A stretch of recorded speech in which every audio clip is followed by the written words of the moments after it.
नमस्कार, मैं अर्चना शर्मा चढ़ती कला टाइम टीवी देख रहे सभी दर्शकों का स्वागत करती हूं। आप देख रहे हैं हरियाणा के समाचार। समाचारों की शुरुआत से पहले एक नजर आज की मुख्य सुर्खियों पर।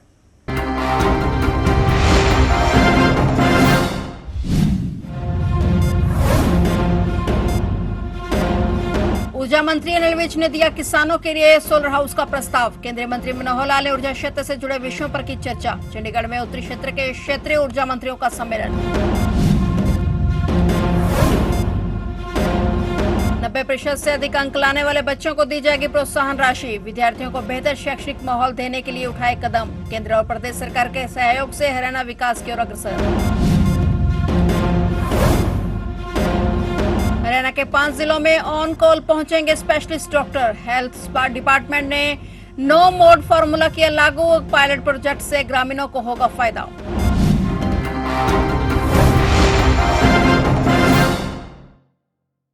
और अब समाचार विस्तार से।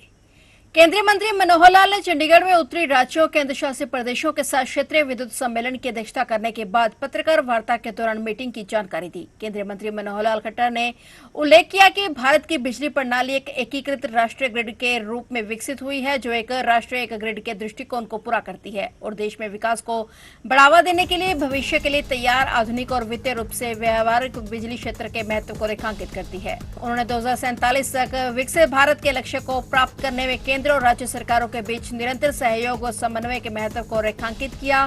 केंद्रीय मंत्री ने संसाधन प्राप्तता सुनिश्चित करने और आवश्यक बिजली उत्पादन क्षमता गठजोड़ पर जोर दिया। राज्यों को अपनी संसाधन प्राप्तता योजना को पूरा करने हेतु परमाणु उत्पादन क्षमता को बढ़ाने सहित प्राप्त बिजली उत्पादन मिश्रण पर भी काम करना चाहिए। केंद्रीय मंत्री ने कहा कि राज्यों को भंडारण समाधानों के साथ अक्षय ऊर्जा के लिए बढ़ावा देना चाहिए ताकि बिजली की आपूर्ति की विश्वसनीयता सुनिश्चित हो सके। वहीं उन्होंने साइबर सुरक्षा उपायों और आईलैंडिंग योजनाओं के महत्व पर प्रकाश डाला, क्योंकि ये साइबर चिंताओं के कारण बिजली कटौती को रोकने और ग्रिड को लचीला बनाने के प्रभावी उपाय हैं।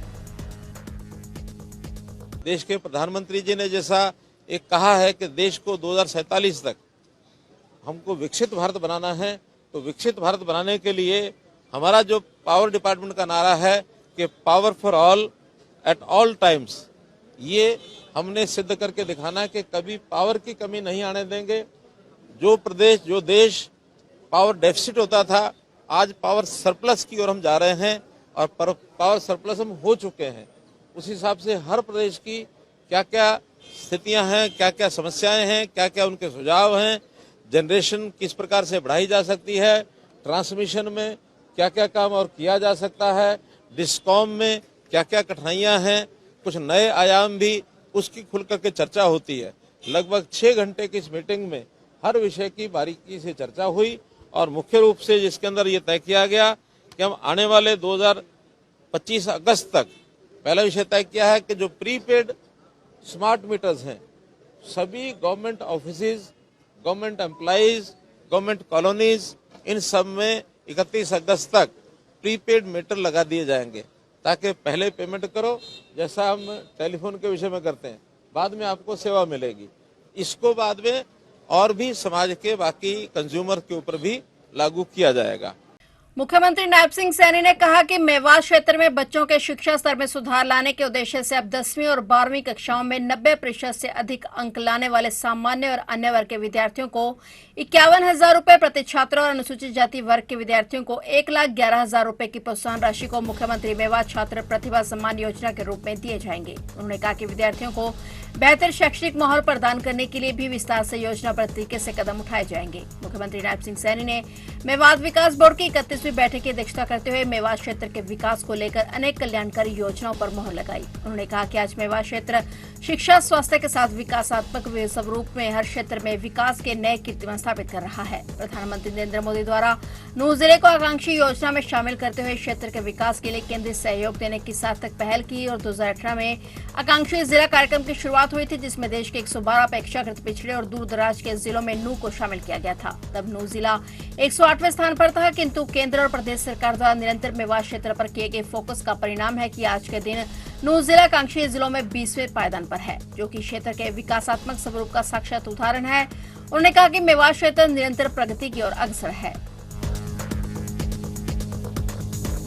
हरियाणा सरकार राज्य की स्वास्थ्य सेवाओं को और अधिक सशक्त और सुलभ बनाने की दिशा में एक और क्रांतिकारी कदम उठा रही है। अब प्रदेश के सरकारी अस्पतालों में विशेषज्ञ डॉक्टर ऑन कॉल प्रणाली के तहत उपलब्ध होंगे, जिससे गंभीर रोगियों के समय पर इलाज मिल सकेगा। हरियाणा के सरकारी अस्पतालों में अब डॉक्टरों के लिए भी पीपीपी यानी कि public private partnership mode formula लागू होगा और अस्पतालों में कैथ लैब जैसी सुविधाएं पहले ही पीपीपी मोड पर शुरू करने की कवायद शुरू हो चुकी है। इसी कड़ी में अब स्पेशलिस्ट डॉक्टरों को ऑन कॉल अस्पतालों में उपचार और ऑपरेशन आदि के लिए बुलाया जा सकेगा। मुख्यमंत्री नैप सिंह सैनी की ओर से इस सैद्धांतिक तौर पर मंजूरी दी जा चुकी है और यह फार्मूला इसलिए लागू किया जा रहा है क्योंकि प्रदेश में विशेषज्ञ डॉक्टरों की कमी है। ऑन कॉल आने वाले डॉक्टरों को प्रति विजिट के हिसाब से महत्वाना दिया जाता है। हरियाणा सरकार भी अब प्राइवेट अस्पतालों की तर्ज पर सरकारी अस्पतालों में प्रति मरीज और प्रति विजिट के हिसाब से विशेषज्ञ डॉक्टरों को बुलाएगी।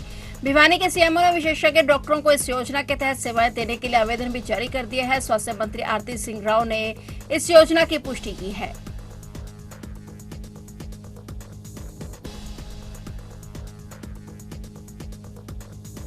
हरियाणा सरकार द्वारा स्थापित किए गए मॉडल सांस्कृतिक स्कूलों और पीएमश्री स्कूलों में अब शिक्षकों की पोस्टिंग 10 वर्षों के लिए होगी। पहले शिक्षकों की नियुक्ति 5 वर्षों के लिए होती थी। सरकार ने इस अवधि को बढ़ाकर डबल कर दिया है। प्रबंधन सूचना प्रणाली पोर्टल पर आवेदन का दौर शुरू हो गया है। ट्रांसफर के इच्छुक शिक्षक MIS पोर्टल पर 13 जून की रात 10 बजे तक आवेदन कर सकते हैं। मॉडल संस्कृति और पीएमश्री स्कूलों में पढ़ाने के इच्छुक शिक्षकों की ऑफलाइन परीक्षा इस बार सेंटर की जगह हरियाणा विद्यालय शिक्षा बोर्ड लेगा। प्राइमरी शिक्षकों को लिखित परीक्षा 70 अंकों की होगी और 30% अंक अकादमिक के मिलेंगे। अन्य सभी श्रेणी के शिक्षकों के लिए 60 अंकों की लिखित परीक्षा होगी, 40% अंक अकादमिक के होंगे।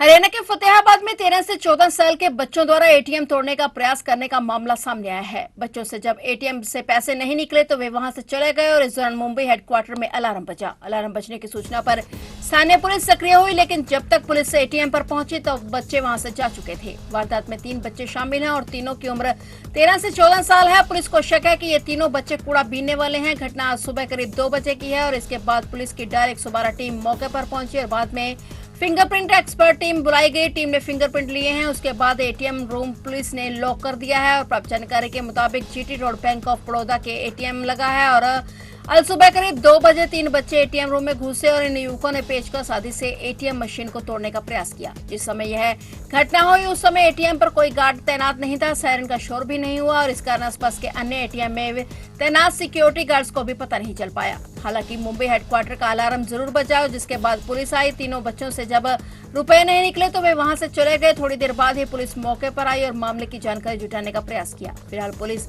तीनों बच्चों की तलाशी में जुटी हुई है। हरियाणा के फरीदाबाद से एक दर्दनाक सड़क हादसे की खबर सामने आई है। नेशनल हाईवे 19 पर सेक्टर 58 के कट के पास 2 कारों की आमने सामने की टक्कर में 3 लोगों की दर्दनाक मौत हो गई, जबकि कई लोग गंभीर रूप से घायल हो गए। हादसे में शामिल आर्टिगा और हेक्टर गाड़ियां बुरी तरह से क्षतिग्रस्त हो गई। आर्टिगा गाड़ी में आग भी लग गई और हादसा उस वक्त हुआ जब आर्टिगा कार में सवार 5 लोग अपनी नाइट शिफ्ट खत्म कर जेसीबी कंपनी से घर लौट रहे थे और तभी सामने से आ रही हेक्टर गाड़ी से तेज रफ्तार में टक्कर हो गई। टक्कर इतनी जबरदस्त थी कि आर्टिगा पलटकर आग की चपेट में आ गई और उसमें बैठे लोगों को बाहर निकलना मुश्किल हो गया और सूचना मिलते ही पुलिस मौके पर पहुंची। पुलिस ने मामले की जांच शुरू करते हुए आगे की कार्रवाई कर दी है। हरियाणा में मौसम ने पलटी मार दी है। सूबे में पश्चिम विक्षोभ का असर खत्म हो गया है, जिससे फिर तापमान बढ़ने लगा है। हरियाणा के 2 शहरों सिरसा और रोहतक में तापमान 40 डिग्री को पार कर गया है। मौसम वैज्ञानिकों ने हरियाणा में गर्म हवाएं फिर से एक्टिव होने की संभावना जताई है, जिससे हीट वेव की संभावना और बढ़ेगी। सोमवार से हरियाणा के इलाकों में लू चलेगी। मौसम विभाग ने सिरसा, फतेहाबाद, हिसार, भिवानी, चरखी दादरी, रोहतक, महेंद्रगढ़, रेवाड़ी, मेवात, पलवल आदि शहरों में लू चलने की संभावना जताई है। वहीं इस बार मानसून अपने निर्धारित समय पर दस्तक देगा। सुबह में मानसून की एंट्री जून के आखिर में हो सकती है। हरियाणा में तापमान का स्तर बढ़ना शुरू हो गया है। हरियाणा के सभी जिलों में अधिकतम तापमान में बढ़ोतरी देखने को मिली। सिरसा, रोहतक में तापमान 40 डिग्री को पार कर गया है। अंबाला में अब कांग्रेस खुद को मजबूत करने में जुट गई है। इसी कड़ी में एआईसीसी डेलीगेटेड विजय इंदर सिंह आज अंबाला पहुंचे और कांग्रेस के संगठन को लेकर कार्यकर्ताओं के साथ बैठक की। इस दौरान उन्होंने कहा कि 1 महीने के अंदर अंबाला शहर, कैंटर, देहाती के नया अध्यक्ष मिल जाएगा। कांग्रेस की गुटबाजी थी और चुनावों में हार गए और उस वक्त कांग्रेस कमजोर थी और आज से संगठन मजबूत बनाएंगे ताकि पार्टी मजबूत हो सके। राहुल गांधी ने चंडीगढ़ में मीटिंग के दौरान 1 महीने में संगठन बनाने के आदेश दिए थे, जिसके बाद से कांग्रेस कार्यकर्ता संगठन तैयार करने में जुट गए हैं। मेरे कहने से पहले आप सब लोग जानते हो कि यहाँ पर पिछले 10-11 वर्षों से संगठन के अंदर नियुक्तियां नहीं हुई थी। अच्छे लोगों को, जमीन पर काम करने वाले साथियों को संगठन में मजबूती मिले, अच्छे कार्यकर्ताओं को आगे बढ़ने का अवसर प्राप्त हो, जिला कांग्रेस कमेटी के अध्यक्षों की नियुक्ति हो और उनकी नियुक्ति के बाद ब्लॉक की कमेटी, मंडल की कमेटी और बूथ की कमेटी का गठन हो। हर जिला स्तर के ऊपर एक पॉलिटिकल अफेयर्स कमेटी का गठन हो। किस प्रकार से जिला अध्यक्ष को मजबूती दी जा सकती है, जिला अध्यक्ष को जब मजबूती की बात आती है, ताकत देने की बात आती है, तो साथ में जिम्मेवारी भी साथ में आती है। तो ये पूरी प्रक्रिया संगठन सूर्जन अभियान के माध्यम से आने वाले वक्त में पूरे देश में चलेगी, जिसकी आज हरियाणा के अंदर भी जिसकी शुरुआत हुई है। और अगर मैं आपके अंबाला जिले की बात करूं तो यहाँ पर 3 जिला अध्यक्षों की नियुक्ति होगी। अंबाला सिटी के अध्यक्ष बनेंगे, अंबाला कैंट के अध्यक्ष बनेंगे और अंबाला देहाती के, ग्रामीण के, रूरल के अध्यक्ष बनेंगे। सो 3 जिला के अध्यक्षों की नियुक्ति होगी, जिला की एग्जीक्यूटिव कमेटी की नियुक्ति होगी और पॉलिटिकल अफेयर्स कमेटी की नियुक्ति होगी। एक ही सोच है इसके पीछे कि ज्यादा से ज्यादा लोगों को संगठन के अंदर जिम्मेवारी मिले और वो आने वाले वक्त में अपनी जिम्मेवारी के माध्यम से पार्टी को मजबूत करने में और पार्टी के साथ जुड़े हुए आने वाले वक्त में जो भी चुनाव चलेगा उसके अंदर बड़े पैमाने पर पार्टी का सहयोग, हर कार्यकर्ता जो चुनाव लड़ता है उसको पार्टी का सहयोग मिल सके। पूरे देश की तरह कालका शहर में भी ईद उल अजहा का त्योहार बड़े ही धूमधाम से मनाया गया। कालका जामा मस्जिद के काजी अब्दुल हन्नान ओसवान ने ईदगाह में काफी संख्या में मुस्लिम समुदाय के लोगों को ईद उल अजहा की नमाज अदा करवाई और देश में शांति, भाईचारा और सुख समृद्धि की दुआ मांगी। नमाज के बाद लोगों ने एक दूसरे को गले लगाकर ईद उल अजहा की मुबारकबाद दी। रमजान महीने के खत्म होने 70 दिन बाद ईद उल अजहा का त्योहार मनाया जाता है और इस बार ईद उल अजहा का त्योहार आज 7 जून को मनाया जा रहा है। कालका में ईद उल अजहा की नमाज अदा कर अमन और भाईचारे का संदेश दिया गया। फिलहाल हरियाणा के समाचारों में इतना ही और नए समाचारों के साथ फिर से हाजिर होंगे। तब तक के लिए देखते रहिए चढ़ती कला टाइम टीवी।